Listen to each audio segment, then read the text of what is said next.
ነው ምልህ ራስን እንዳታጠፋ ኃጢያት ነው። ከምር ነው ምልህ ብዙ ነገር ተቸግሬያለሁ፣ ብዙ እርቦኛል፣ ብዙ ተሰቃይቻለሁ፣ በቤት ችግር ብዙ አይቻለሁ፣ ብዙ ተሰቃየሁ። ሲሞትብኝ ነው ሁሉ ነገር ግራ የገባኝ።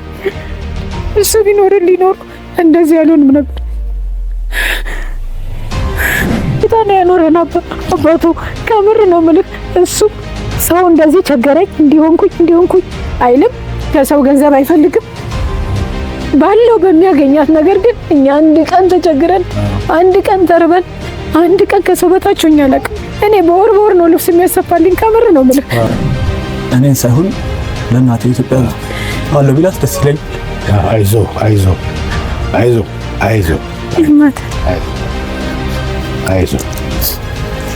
ኢትዮጵያ። ሰላም ጤና ይስጥልኝ ውድ የቻናሌ ሚዲያ ተከታታዮች፣ ዛሬ እንግዲህ ከስቱዲዮ ወጣ ብዬ በአንድ ታላቅ ጋዜጠኛ መኖሪያ ቤት ተገኝቻለሁ። ጋዜጠኛ አባተ ማንደፍሮ ይባላል። ጋዜጠኛ አባተ ማንደፍሮ ለረጅም ዓመታት ብዙ ትግል ያደረገ፣ በጋዜጠኝነት ሙያ ላይ አንቱታን ያተረፈ፣ ከአያሌ ትላልቅ ሰዎች ጋር ኢንተርቪው የሰራና ከትላልቅ አርቲስቶች ጋር ኢንተርቪውና የተለያዩ ነገሮች ላይ በአንድነት መስተጋብር በመፍጠር ብዙዎችን ያሻገረ ትልቅ ባለሙያ ነው።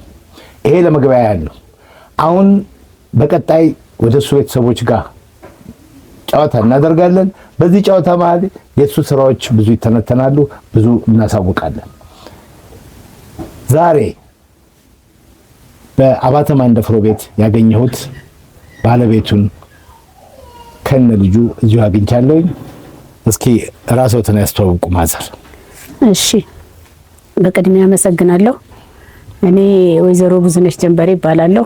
እሺ፣ የጋዜጠኛና የደራሲ አባተ ማንደፍሮ ባለቤት ነኝ።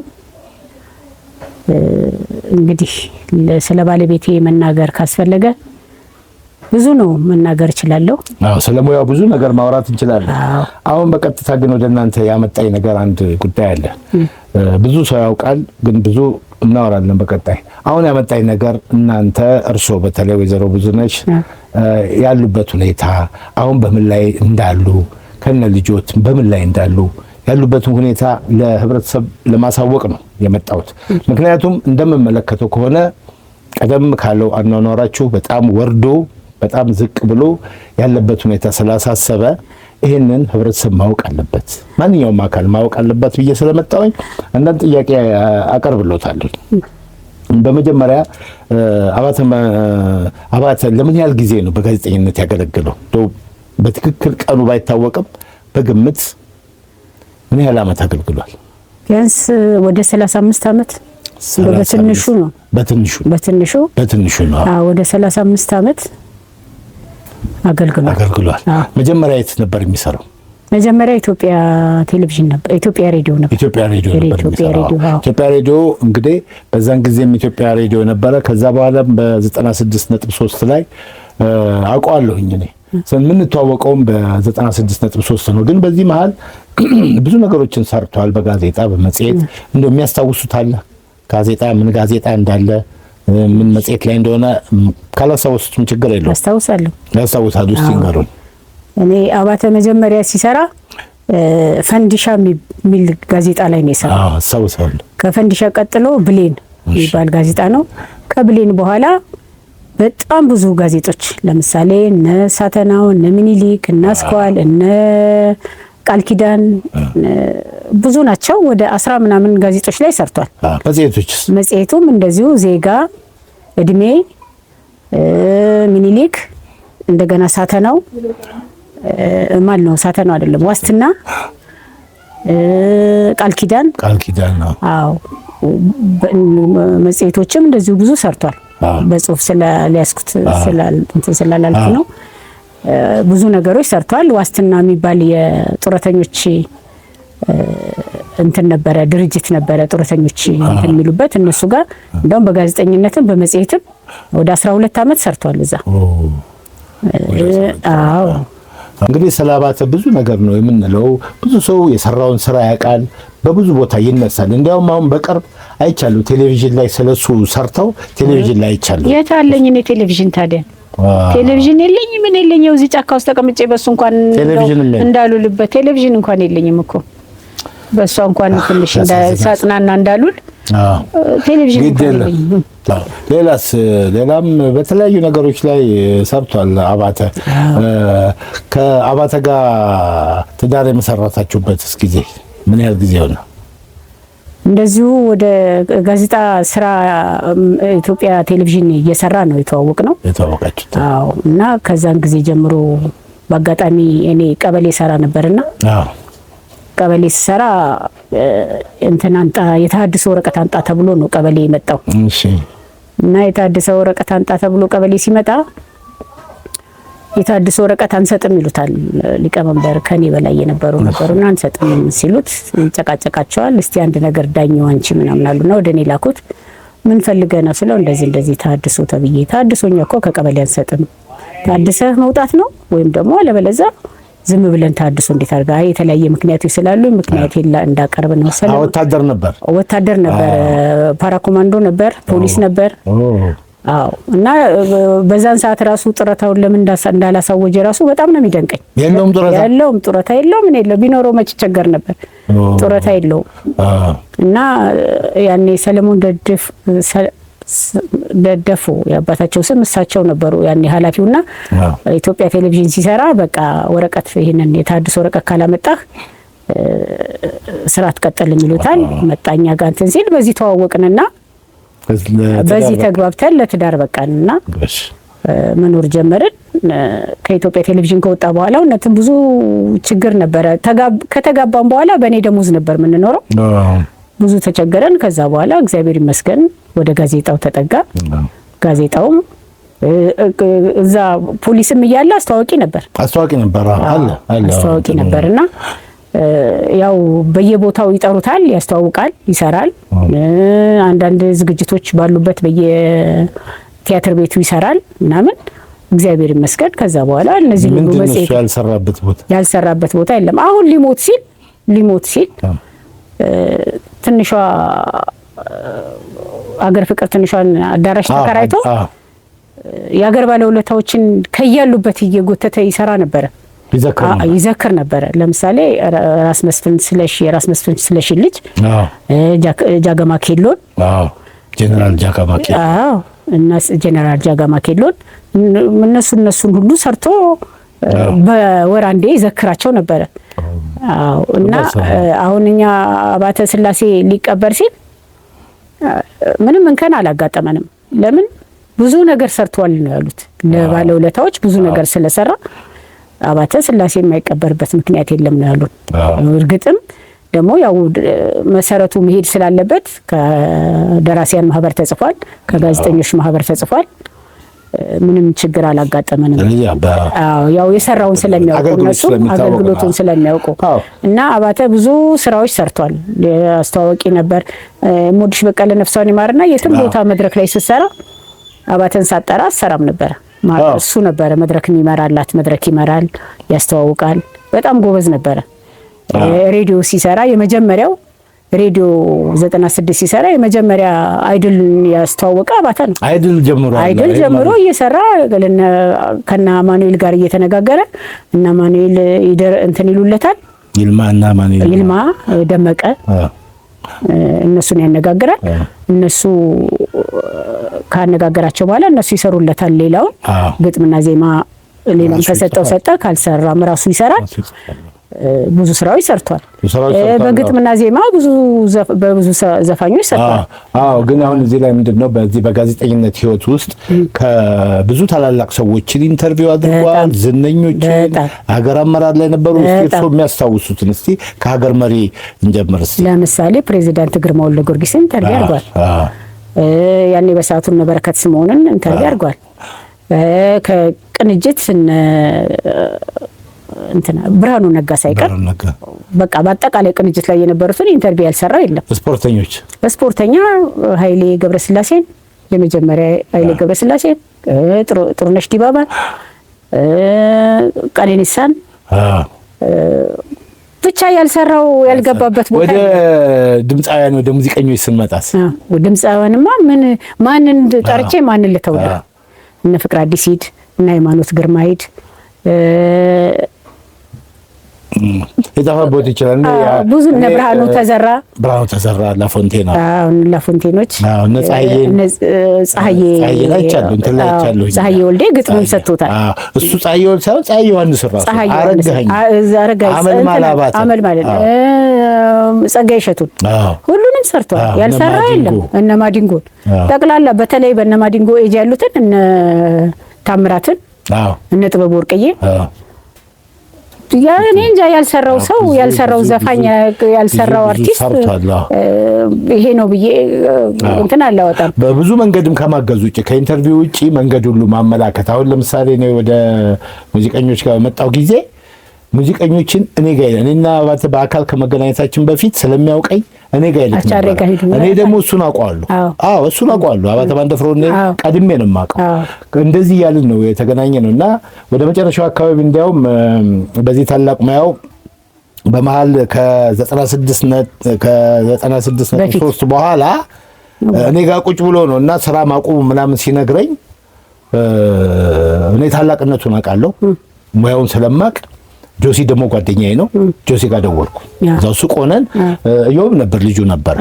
ደወልኩኝ ጆሲ እንደዛ ይታላቅ እንትን አለ ጋዜጠኛ አለ ማን ይባላል ከሌ ሲለው ቆሎ ነው ያለው እና እሱ ምንድነው አለኝ አንተ ጋር ስራ እየሰራ አሁን ስራ አቁሟል ስለው አሁን ላክልኝ ነው ያለው እና ከሱ ጋር ረጅም ጊዜ በብዙ እንትን አገልግሏል። በጣም ብዙ ዛሬ እንደዚህ የኔ ባለቤቴን ሁሉ ስራ ሰርቶ እኔ ዛሬ ተቸግሬ ዞር ብሎ ያየኝ ሰው የለም እንጂ እሱ ብዙ በየጉድጓዱ እየገባ ነው ድሃ ሲፈልግ የነበረው። ለምሳሌ ዘፋኞች ከሆኑ ዘፋኞች የማይገባበት ማያውቀው ሰፈር የማይገባበት ቦታ የለም።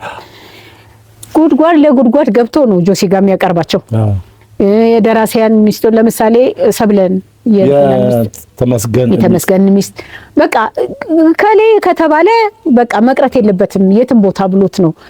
ያው ጆሲም እግዚአብሔር ይስጠው ያከብረዋል። ተከባብረው ነው የሚኖሩት። አሁን ታዲያ እናንተ እንዴት ነው? እንግዲህ የነበራችሁበትን ሰፈር በፊት አውቀዋለሁ። አሁን ከዛ ቁልቁል እንግዲህ እሱም በህይወት አጣ ነው። ከዛ በኋላ ግን ነገር ሁሉ ጥሩ አይደለም ይመስለኛል። ከነበራችሁበት ሰፈር አሁን ያላችሁበት ሰፈር በጣም አስቸጋሪ ሰፈር ነው እና ኑሮ እንዴት ነው? ምንድነው? እንዴት ነው እየኖራችሁ ያላችሁት? ኑሮ እንዳለን ነው መቼም እግዚአብሔር እንትን ሳይል ነፍስን አይወስድም።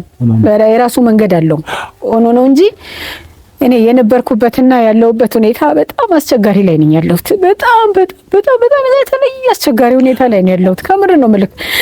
ራስን እንዳታጠፋ ኃጢአት ነው። ከምር ነው የምልህ። ብዙ ነገር ተቸግሬያለሁ።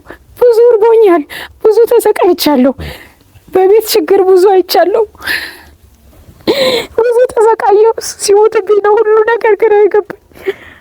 እሱ ቢኖርልኝ ኖሮ እንደዚህ ያልሆንም ነበር። ቤቱ እስከሚሰጥ ቦታው እስከሚሰጠን ድረስ ቤት ከራይቼ ነበር ወደ ኮዬ ፍቼ እና አይዞት ብዙ ነው የተቸገርኩት። ብዙ ተቸግሬያለሁ። ያው ከባድ ነው፣ በጣም ከባድ ነው። ይሄው ልጄ ነው ቢያንስም ቢያድግም ያው ይሰራ ነበረ በፊት የሚሰራበት ቦታ ያው ታውቀዋለህ ጄቲቪ ጋር ይሰራል። ከዛ በኋላ ደግሞ የኛ ቴሌቪዥን ገባ፣ የኛ ይሰራ ነበር። ከኛ ቀጥሎ ደግሞ አሻም ገባ፣ አሻም ይሰራ። ሁሉም እየተዘጋ በቃ አሁን በቃ የሆኑ ነው ያለ ነው። በቃ እንደዚህ ወጣትነቱ እሱም በእኔ የተነሳ እኔን አይኔን እያየ በእኔ የተነሳ ከሰውነት ጎዳና ወጣ። ከምር ነው የምልህ። ብዙ ነገር አለ። ብዙ እኔ አይዞትነት ብዙ ነው ያሳለፍነው። ብዙ በደስታ ነው የኖርነው። በጥሩ ሁኔታ ነው ያኖረን አባቱ። ከምር ነው የምልህ። እሱ ሰው እንደዚህ ቸገረኝ እንዲሆንኩኝ አይልም። ከሰው ገንዘብ አይፈልግም። ባለው በሚያገኛት ነገር ግን እኛ አንድ ቀን ተቸግረን አንድ ቀን ተርበን አንድ ቀን ከሰው በታች ሆኜ አላውቅም። እኔ በወር ነው ልብስ የሚያሰፋልኝ። ከምር ነው የምልህ። እንደዚህ አይነት ባል ነበረኝ። ዛሬ ስራብስ የት ተመልከት ያለሁበትን ቤት ኮርኒስ የለውም። ግባ ወደ ቆርቆሮ ምን እንደሚመስል እኔ ያለሁበትን የኢትዮጵያ ሕዝብ አባተን ያልሰራው ቀን ያላወጣለት ሰው የለም። ዛሬ ቢያየኝ ቢመለከተኝ ጥሩ ነበር። እግዚአብሔር አንተን ካመጣልኝ አይዞት በጣም ተቸግሬያለሁ። ሁሉ ነገር አጥቻለሁ። ሁሉ ነገር ይናቻል። በጣም የምወደው የማከብረው የሚያከብረኝ ባሌ ነበረ። እግዚአብሔር ነጠቀኝ። ስንት ዓመት ታገያለሁ እሱንም ለማዳን ግን አልፈቀደልኝም። አሁን ይባስ ብሎ ደግሞ እንዲህ አይነት አዘቅት ውስጥ ገብቼ አይሆኑ ኑሮ ውስጥ ነው የምኖር ያለሁት። ከምር ነው የምልህ። የሚላስ የሚቀመስ ነገር የለንም። ዘመድ ሁሉ ነው የጠላኝ፣ ቤተሰብ ሁሉ ነው የጠላኝ። ለምን አሁን ችግር ላይ ነኝ። ያላረኩለት ሰው የለም፣ ያረዳሁት አብሬ ያልበላሁት ሰው የለም፣ አሁን የሚያይኝ ሰው የለም። የራሴ ልጆች አሉኝ። አያዩኝም፣ አይፈልጉኝም። ለምን ደህና ነኝ። አሁን ምንም የለኝም። በቃ የአባተን አገልግሎት ኢትዮጵያ ያውቃል፣ ሙያተኞችም ያውቃሉ። ታሞ ሁሉ ከውጭ ሁሉ ነበር የሚልኩለት። ከመን አውቃለሁ። አይዞት። እንግዲህ ምንድነው መሰሎት፣ ኢትዮጵያ ሕዝብ ደግ ነው። ኢትዮጵያውያን፣ ኤርትራውያን ይሄ ሰው እጅግ በጣም ብዙ ያገለገለ፣ ዛሬ ቤተሰቡ በእንዲህ ያለ ሁኔታ ነው ያለው። በጣም እንዴት አድርገን እዚህ እንደደረስን እኛ እናውቃለን። በጣም ነው የሚያሳዝነው። አባተ ታላቅ ወንድሜ ነው ለኔ፣ ጓደኛዬ ነው። ልጁ ህፃኑ ነው ሁሉ ይዞት ይመጣ ነበር እኔ ጋር እና የአባተን ቤተሰብ መጠየቅ ከእግዚአብሔር ነው የሚገኘው እና እኔ አሁንም ደጋግ ኢትዮጵያውያን አላችሁ፣ ኤርትራውያን ይህን ቤተሰብ እንድትደግፉ በታላቅ ትህትና ጠይቃለሁ። ከስር የባንክ አካውንታቸውን ስልካቸውን እናስቀምጣለን። በድጋሚ እስኪ አሁን በዚህ ባህል ደግሞ ማዘርም ተረጋጉ። መቼም እግዚአብሔር ደግ ነው፣ ልጆትን ጥሎሎታል እና እስኪ ኢዮብን ወደዚህ ጋር በዛ አደርገዋለሁ። ኢዮብን በቴሌቪዥን ታውቁታላችሁ። በቃ ለጋ ወጣት ምን የመሰለ ወጣት እንደነበረ ከዚህ በፊት የነበሩትን ቪዲዮ ስታዩ ትረዳላችሁ። እስኪ ኢዮቤና ወደዚህ እስኪ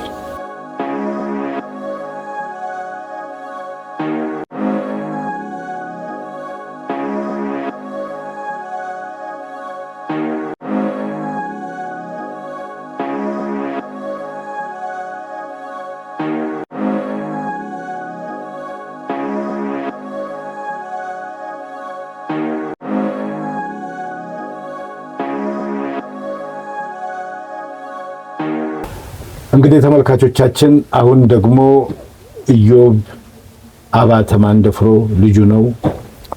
ቆንጆ ልጅ አለው። ቆንጆ ልጅ አፍርተዋል። እሱ እንደዚሁ በአባቱ ሙያ ተተክቶ እየሰራ የነበረ ነው ማለት ይቻላል። አሁን እየሰራ አይደለም። አሁን ሞር ወደ እናቱ ነው። እናቱን ጥሎ መሄድ አይችልም።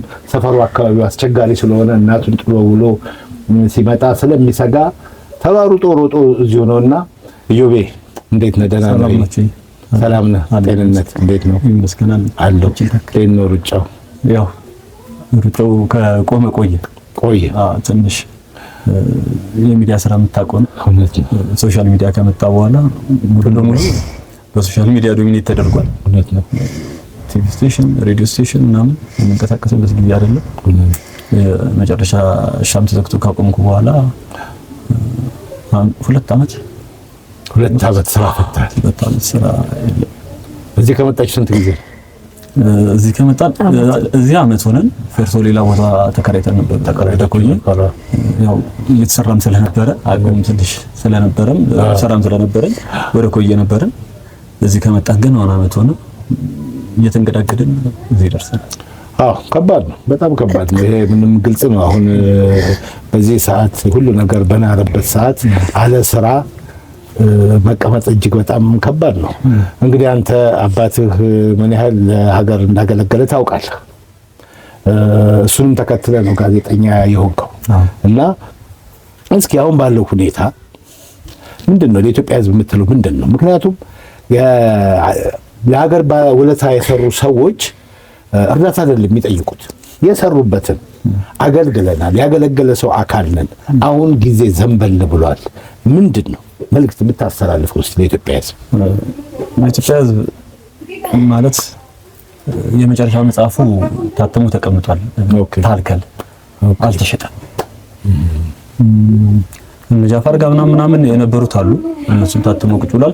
እሱ ወጥቶ ተሸጦ ህዝብ ጋር ቢደርስ አንድ ደስታዬ ነው። እንደ እንትንም እንደማስቀጠልም ነው። የአባቴም ስራ ደግሞ ሰው ጋር እንደ ገቢም ይጠቅመናል።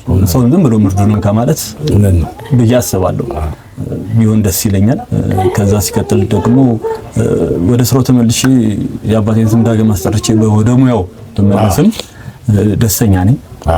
ሌላው ደግሞ በሶሻል ላይፍ ላይ ብዙ ሰርቻለሁ። እኛ ቲቪ ያለው የኢትዮጵያ ህዝብ ምስኪን ነው፣ የኤርትራ ህዝብ ምስኪን ነው፣ ደግ ነው። የኛ ቲቪ በምሰራበት ሰዓት ከ4 ዓመት በፊት ምናምን ብዙ ስራዎችን ሰርቻለሁ፣ ብዙ ጥሩ ስራዎችን ሰርቻለሁ እና ያው ስራው ደግሞ ዩቲዩብ ላይ ያለ ምስክር መሆን የሚችሉ ስራዎች ሰርቻለሁና እኔን ሳይሆን ለእናቴ ኢትዮጵያ አለ ቢላት ደስ ይለኛል። አይዞ አይዞ አይዞ አይዞ አይዞ ኢትዮጵያ የሚላትም ምናምንና በቃ ያ ነው ምኞቴ። ለእናቴ ያለው ቢሏት ደስ ይለኛል። ይሏታል። ይሄ ነው መልክት አይሏታል። አይዞ አሁን አንተ እድሜ ላይና አንተ ሁኔታ ላይ ሆኜ እኔ የሚሰማኝ ስሜት አለ። ምን እንደሚሰማህ ይገባኛል። ገብቶሃል?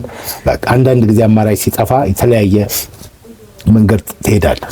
ነገ ደግሞ ይሄ ተለውጦ አንተ በዚሁ በአባት ሙያ ትልቅ የማትሆንበት ምክንያት የለም። የዛን ጊዜ የምታመሰግነው ህዝብ ይኖራል። ገብቶሃል? እውነቴን ነው የምነግርህ። ኢትዮጵያውያን ኤርትራውያን በኢትዮጵያውያን ላይ ችግር በመጣ ቁጥር አንድ ቀን ወደኋላ ብለው ያውቁ። አሁንም ደጋግ ኢትዮጵያውያንና ኤርትራውያን ይህንን ሁኔታ ተመልክታቸዋል። ቅድም እንዳልኩት አካውንታቸውና ስልክ ቁጥራቸው ይቀመጣል። አግዟቸው፣ በእግዚአብሔር ስም ጠይቃለሁ። አግዟቸው። ይኸው ነው መልዕክቴ። እንግዲህ ይሄ ሁሉ ሲሆን እንግዲህ ያኔም ጥሩ በነበራችሁበት ጊዜ አሁንም በተለይ አሁን ደግሞ አሁን እዚህ ከረንትሊ በዚህ ሁኔታ ውስጥ ከወደቃችሁ በኋላ አንዳንድ ሰዎች ያግዟችሁ እንደነበረ ኢዮቤም አጫውቶኛል። ስለዚህ እግረ መንገድ የምታመሰግኗቸው አካላት ካሉ እሱንም እድል ልስጣችሁ እስቲ። እሺ እኔ በፊት ብዙም ሰው እኔ መጠየቅ እፈራለሁ። ያው እኔ ቅድሚያ ታስታውስ ከሆነ አንተን ነው እባክህ ዳልቻ አበቤ ጋር አድርሰኝ አንድ ክፍል ቤት እንኳን ቢሰጡኝ ብዬ ለምኜ ነበር። ያው ሁሉም ነገር እንትን አለል ሲል አንተም አልተመቻቸልህም፣ ሁሉም ነገር ቀረ። ከዛ ያኔ ቤት ኪራዩ ምናምኑም ሲበዛብኝ እሱን ብዬ ነበር እኔ አንዲት ክፍል ቤት በቃ መቼም ከዚህ በኋላ ምን ያህልስ እድሜ ቆያለሁ፣ ግን አውቄው እግዚአብሔር ነው። ግን አንድ ክፍል ቤት ባገኝ ብዬ ነበር ምኞቴ የነበረው። አንተና ያንን በዛ መልኩ አስቸግሬያለሁ። እንግዲህ እስካሁን ድረስ በዚህ ቆይተናል። አሁን እናንተ ከወደዚህ አስቸጋሪ ሁኔታ አስቸጋሪ ህይወት ውስጥ ከገባችሁ በኋላ ያገዟችሁ አካላቶች በተለያየ ምክንያት የምታመሰግኗቸው ሰዎች ካሉ እሱን እድል ልስጣችሁ እስቲ። 2 ዓመት አይደለም 2 ቀን ያለ ስራ እጅግ አስቸጋሪ ነው። በዚህ 2 ዓመት እጅግ በጣም በርካታ ሰዎች በግሌ ብዙ ደርሰውልኛል። በቸገረኝ በራበኝ ሰዓት አለኝ በጣም ብዙ ሰዎች አሉ። እነሱን አመሰግናለሁ። ከዛ ወደ መጨረሻ ላይ እና ለምሽኩም ሳነት ዲካሳና ተሻገር በሚችሉት አለም ብለውናል። እነሱን ፈጣሪ ይስጣቸው እላለሁ። ከዛ በፊት የነበሩት ከጌትሽ ጋር በጣም ክሎዝ ናቸው። ጌትሽ ማሙ ድምጽ ጌትሽ ማሙ እና በጣም ጓደኛ ናቸው። በስራም እጅግ በርካታ ስራዎችን አብረው ሰርተዋል። ያረፈ ሰሞንም የሐውልት ማሰሪያ ብዙ ነገር የተባበረ ነው ጌትሽ ነው። ጌትሽ በጣም አመሰግናለሁ። ከዛ ደግሞ ጌታቸው አልቄ ለንደን ነው ያለው። እሱም በመጣም ሰዓት እዛም እያለ እጅግ ብዙ ነገር አድርጎልናል። እነሱን በግሌ ማመስገን እንፈልጋለሁ። ማሳሳቸው ነው ናቸው። ጥሩ ጨምሩታል እንደ ማዘር በቃ ነው። እንግዲህ ሳሚ በየነ ብሏል ማዘር። ሳሚ በየነ ሳሚ በየነ ብለዋል። እንግዲህ ተመልካቾቻችን ሁሉም ነገር እንግዲህ ሰፊ ነው። የአባተ ማንደፍሮ ታሪክ እጅግ በጣም ሰፊ ነው። በዚህ አጭር ጊዜ ውስጥ ዓላማችን ወገኖች ጋር መድረስ ነውና ወደ እነዚህ ሰዎች ለመድረስ እንግዲህ ስልክ ቁጥራቸውን አካውንታቸውን ይነግሩናል። እስቲ ኢዮቤ አካውንት እስቲ። እሺ የሰው ልጅ በብዙ ነገር ማድረግ ይችላል። በቅድሚያ መደወል ለሚፈልጉ የራሴ ስልክ 0908 88 86 88 ነው። እሷን ማግኘት የፈለገ ደግሞ 0911 16 46 91 ነው። ያው ለሚደረግልንም ለተደረገልንም አንተንም ከልብ እናመሰግናለን እላለሁ። ማዘር የሚጨምሩት ነገር አለ እስቲ ለኢትዮጵያ ሕዝብ የሚያስተላልፉት ነገር? ለኢትዮጵያ ሕዝብ ማስተላለፈው በቃ ባለቤቴ ብዙ ስራ ሰርቷል። ብዙ ስራ ያውም ከሞላ ጎደል ነው እኔን ያልነው። ያው ቀኑም እንትን ስላለ ከሞላ ጎደል ነው ያልኩት። መቼም ኢትዮጵያ ውስጥ ያለ አርቲስት አባተ ያልሰራኝ ያለ ምትል ያለ አይመስለኝም። ያልሰራው ዘፋኝ የለም። ስለዚህ ካለብን ሁኔታ ከኢትዮጵያ ውጭም ብዙ ባለሀብቶች ሰርቷል። ይሄ ኢንቨስተሮች ምናምን ሁሉ ብዙ ሰርቷል። በጋዜጠኝነቱ ይሄ ቤት የሚሰሩ ምናምኖች ሪል ስቴት ምናምን ያላቸው ሁሉ አላውቃቸውም እነሱ ነውና እነሱን ሁሉ ሲሰራ እንደውም አንዴ ምን አለበት አንድ ክፍል ቤት ብትጠይቅ ሪል ስቴት እያነጋገርክ ምናምን ሁሉ ብየው ነበርና እንደዛ አይነት ሰዎች ሁሉ ሰርቷል። ብዙ ነገር ሰርቷል እና እንደ ስራው አባተ እንደሰራው መቼም ምንም ያሳፍራል። በአሁን ሰዓት በዚህ ጊዜውም ያው መጥፎ ስለሆነ ያሳፍራል። ግን ቢሆንም ደግሞ ስለባሰብን ያለንበት ቤት እኔ ያመኛል። በጣም አስም አለብኝ። በአስም መድኃኒት ነው ያለው ይሄ የሚነፋው ነው። አዎና ኃይለኛ ክሮኒክ የሆነ ጨጓራ አለብኝ። በቃ ያገኘሁትን አልበላም። በዛ ላይ ደግሞ ይሄንን አሁን ያበዛብኝ ደግሞ ይሄ ያስሙንም ይሄ ንፋሱ ያው እንደምታዩት ነው። ጣራውም ኮርኒስ የለውም። ይሄም ቆርቆሮ ነው፣ በጨርቅ ተለብዶ ነው። ያው ውስጡም እንዳለ ቆርቆሮ ክፍት ነው እና እንደዛ ስለሆነ በዚህ ሁኔታ ላይ ስላለውኝ እንግዲህ ማንም ሰው ማንንም ያስቸግር፣ ያው ኢትዮጵያውያን ነው የሚያስቸግረው እና ይሄንን ችግራችንን አይታችሁ ባላችሁ አቅም የተቻላችሁን ነገር ብታደርጉልን ጥሩ ነው ብዬ አስባለሁ። እንግዲህ እግዚአብሔር ነው በቃ ምንም ችግር የለም። ማየ አሁንም በድጋሚ እናገራው እናንተም ሌሎች ተቸገረው የኢትዮጵያ ሕዝብ እንዴት ለሰው እንደደረሰ የምታውቁት ታሪክ ነው። አባቴ እኮ እንደዚህ አይነት ፕሮግራሞች ሰርቷል እኮ ሰው እንዲታገስ በጣም በርካታ። ስለዚህ እኛ አባተ ማንደፍሮ ውለታ ምንድነው የምናደርገው? ምን ይደረግ ነው ዋናው ነገር። አባተ አገልግሏል። አባተ ከኢትዮጵያ ሕዝብ ጋር ረጅም ዓመት በስራው የኖረ ሰው ነው፣ የሚታወቅ ታዋቂ ሰው ነው። ስለዚህ ነው እንግዲህ እሱ ቤተሰብ እንደዚህ ሆኖ እዚህ ወድቆ ዝም አንልም ብለን የመጣነውና አሁን በመጨረሻ በድጋሚ ኢትዮጵያውያንና ኤርትራውያን የተናገሩትን ስልክ ቁጥር በጽሁፍም እናስቀምጣለን። አሁንም በእግዚአብሔር ስም በድጋሚ እናግዛቸው እላለሁ። አመሰግናለሁ።